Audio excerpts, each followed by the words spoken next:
Bismillahirrahmanirrahim. Allahumma sholli ala sayyidina Muhammadin wa ala alihi wa sahbihi ajmain, amma ba'du. Jalana wa iyyakum min ahlil khairi wa sa'adah fid dini wad dunya wal akhirah. Amin Allahumma amin. Ini ada dua channel YouTube yang ternyata diisi oleh orang-orang yang alim dan juga bijaksana. Yang pertama adalah Kanjeng Raden Tumenggung, di mana lebih dikenalnya itu Kiai Haji Nur Ihya kalau tidak salah. Yang satu lagi Muhsin Official ya, itu Sayyid Muhsin ya. Kiai Tumenggung ini manggilnya Sayyid Muhsin ya. Saya pernah mengkritik dua orang ini di konten saya, dan ternyata tanggapan mereka luar biasa. Satupun tidak ada yang membantah. Berarti mereka itu adalah tipikal orang-orang yang rendah hati. Jadi ketika ada orang mengkritik, ya sudah, tidak perlu membela diri, tidak perlu merasa benar, tidak perlu ngotot ya. Kenapa? Karena kalaupun yang mengkritik itu salah, tidak akan rugi kita menerima kritik orang. Atau yang mengkritik itu benar, juga kita tidak akan rugi. Biasanya orang yang tidak mau dikritik, yang ngotot itu adalah orang yang terlalu meninggikan dirinya, menganggap dirinya sempurna, sehingga kalau dikritik orang merasa direndahkan. Ternyata dua orang ini tidak seperti itu ya. Dan ini juga membuktikan bahwasanya perlu diingat, dua YouTuber ini ya, saya sebut YouTuber karena membuat konten YouTube ya. Padahal mungkin kalau dua orang ini tidak layak disebut YouTuber ya. Mereka mungkin profesinya bukan YouTuber ya. Yang layak YouTuber itu saya gitu. Dua orang ini dari konten-kontennya ketika bicara masalah nasab ya, memang lebih sepakat, atau kalau pro kontra itu dua orang ini pro kepada Kiai Haji Imaduddin. Kita menjadi bisa mengukur bahwa orang-orang yang membuat konten pro kepada Kiai Haji Imaduddin itu ternyata bukan orang kaleng-kaleng. Artinya bukan YouTuber, bukan buzzer, bukan orang-orang yang hanya mencari viewer, bukan orang-orang yang hanya ngotot-ngototan, tidak ilmiah, tetapi orang-orang yang bisa berargumentasi dengan kitab yang jelas. Bahkan secara personality juga mereka adalah orang-orang yang bukan anti kritik ya.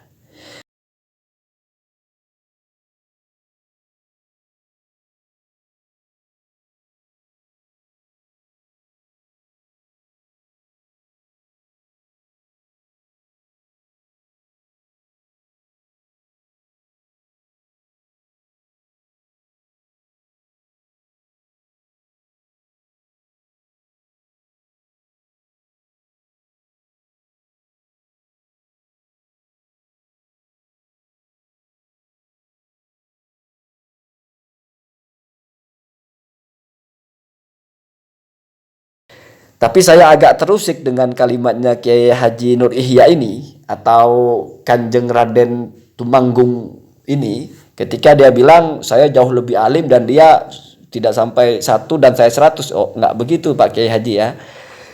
Saya pegang satu falsafah bahwasanya tidak mesti yang mengkritik atau yang menyalahkan itu adalah yang lebih tinggi atau yang lebih alim. Tidak. Itu sudah masyhur cerita dulu, ketika saya tidak usah baca kitab di sini ya, ini santai saja. Jadi ketika Sayyidina Ibnu Umar itu masih anak-anak, ikut pembicaraan atau ngobrol-ngobrol bersama Rasulullah dan para sahabat senior di situ. Lalu Rasulullah itu membuat semacam tebak-tebakan atau memberi pertanyaan tentang sebuah pohon, lalu Rasul menyebutkan spesifikasinya. Sebuah pohon atau yang sangat merepresentasikan sikap seorang mukmin gitu. Ya. Sayyidina Ibnu Umar itu tahu jawabannya itu adalah pohon kurma. Sementara yang lain tidak ada yang tahu, sahabat yang senior itu tidak ada yang tahu, mereka diam semua, tidak ada yang menjawab. Lalu setelah pulang, Sayyidina Ibnu Umar itu pulang bercerita kepada ayahnya, yaitu Sayyidina Umar, bahwa sebetulnya beliau tahu jawabannya. Kenapa tak disebut tahu? Karena ketika Nabi memberikan pertanyaan dan tidak ada yang menjawab, ya, Nabi menyampaikan jawabannya, alias membuka apa itu yang dimaksud Nabi. Dan ternyata jawaban Nabi itu sama dengan yang difikirkan oleh Ibnu Umar. Jadi Ibnu Umar sudah menebak jawaban itu sebelum Nabi melontarkannya. Ditegur oleh Sayyidina Umar, kenapa kamu tidak sampaikan? Saya lebih suka kamu menyampaikan. Jadi tidak bicara kecil, tidak bicara besar, tidak bicara kamu lebih alim, tidak bicara kamu lebih bodoh.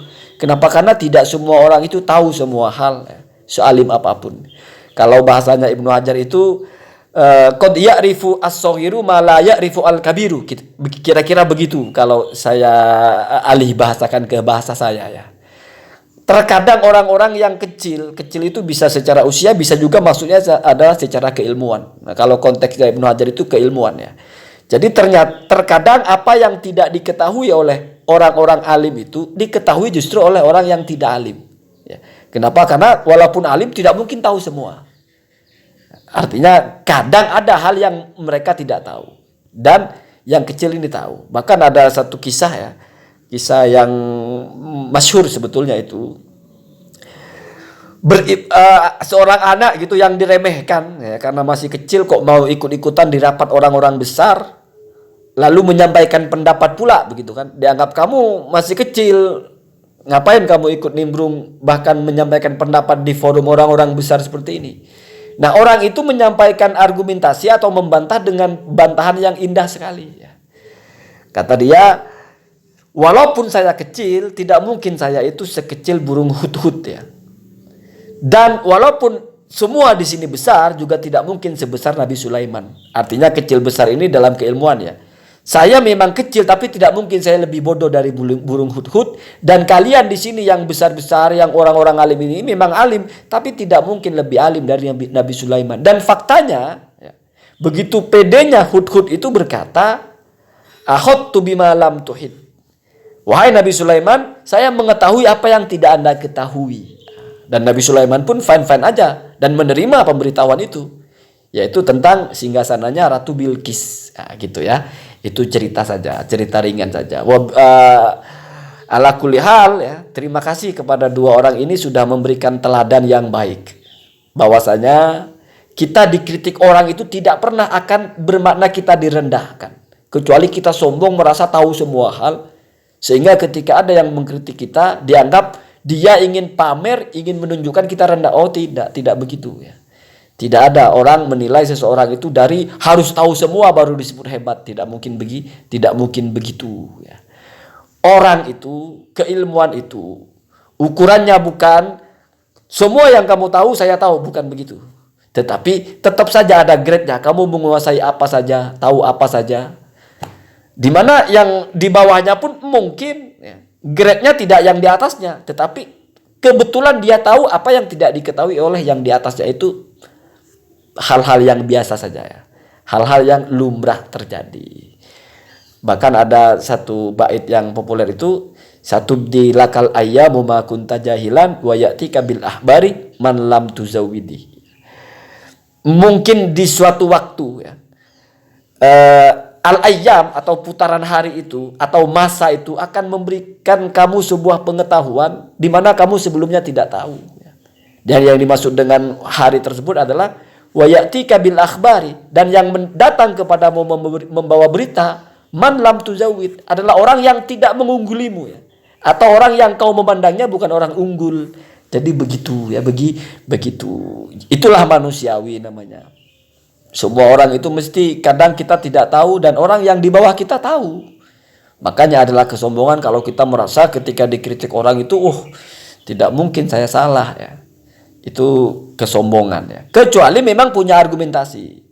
Tidak mesti ketika misalnya mereka berdua membantah, saya juga tidak akan menghakimi mereka ini orang yang sombong, enggak. Tetap saja ya, kita perhatikan apa argumentasinya. Tetapi saya juga sepakat sebetulnya, kesalahan di dalam membaca kitab itu ya mungkin kesalahan karena saya terlalu rinci saja, maksudnya terlalu mencari-cari kesalahan ya. Setidaknya kalau secara substansial memang tidak merubah maknanya, bahwasanya memang tidak termasuk kepada yang disepakati. Apapun yang disepakati, yang ini tidak termasuk. Jadi kalau kita fokus kepada nafinya, maka benar ya. Hanya kalau fokus kepada isbatnya, apa yang disepakati mungkin bermasalah. Tapi kalau fokus kepada yang dinafikan, oh ya benar, memang Abdullah tidak masuk kepada yang diittifak. Kira-kira begitu ya. Wa akhiran, terima kasih kepada dua orang ini yang sudah memberikan kepada kita teladan yang baik. Menjadi orang yang terjun di dunia publik, di medsos, di YouTube, ketika dikritik biasa saja, bahkan berterima kasih kepada yang mengkritik. Kalau suatu ketika saya dikritik orang, ya, saya pun akan berterima kasih. Ya, begitu ya.